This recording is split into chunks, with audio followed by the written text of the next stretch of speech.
ശ്രീകൃഷ്ണ ജയന്തി ആഘോഷങ്ങളോടനുബന്ധിച്ചുള്ള ശോഭായാത്രയ്ക്ക് ശേഷം കൊച്ചിയിൽ സംഘടനകളുടെ പ്രതിഷേധം. ഘോഷയാത്ര സമാപിച്ച സ്ഥലത്ത് മതിയായ പ്രകാശ സംവിധാനങ്ങൾ ഏർപ്പെടുത്തിയില്ല എന്നാരോപിച്ചായിരുന്നു പ്രതിഷേധം.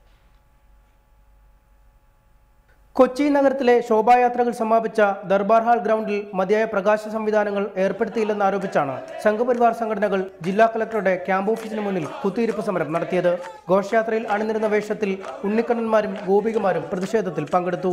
ഭരണ പ്രതിപക്ഷ പാർട്ടികൾ തമ്മിലുള്ള ഗൂഢാലോചനയാണ് ഗ്രൗണ്ടിലെ വെളിച്ചം കെടുത്തിയതിന് പിന്നിലെന്ന് നേതാക്കൾ ആരോപിച്ചു. ആയിരക്കണക്കിന് പിഞ്ചു കുഞ്ഞുങ്ങളും അമ്മമാരും വന്നു ചേരുന്ന ഈ സ്ഥാനത്ത് എന്തും സംഭവിക്കാം. ഒരു കുഞ്ഞിനെ താഴെ വീണ് കഴിഞ്ഞാൽ ആൾക്കാർ എന്നെ മേളിൽ കയറി ചവിട്ടിക്കൊല്ലും. നമ്മൾ തന്നെ അത് ഈ കുഞ്ഞുങ്ങളെ വധിക്കേണ്ടതായിട്ട് ഇടവരും. ആ ഒരു സ്ഥിതിവിശേഷം സംജാതമാക്കാൻ വേണ്ടി മനഃപൂർവ്വമായിട്ട് സൃഷ്ടിച്ചതാണെന്ന് തന്നെ വേണം കരുതാൻ. അവധിയിലായിരുന്നതിനാൽ ജില്ലാ കളക്ടറോട് നേതാക്കൾക്ക് ആശയവിനിമയം നടത്താനായില്ല. 1.5 മണിക്കൂറോളം പ്രതിഷേധിച്ചെങ്കിലും അധികൃതരുമായി ബന്ധപ്പെടാൻ കഴിയാഞ്ഞതിനെ തുടർന്ന് സമരം അവസാനിപ്പിച്ച് പിന്നീട് പ്രതിഷേധക്കാർ മടങ്ങി. റിപ്പോർട്ടർ, കൊച്ചി.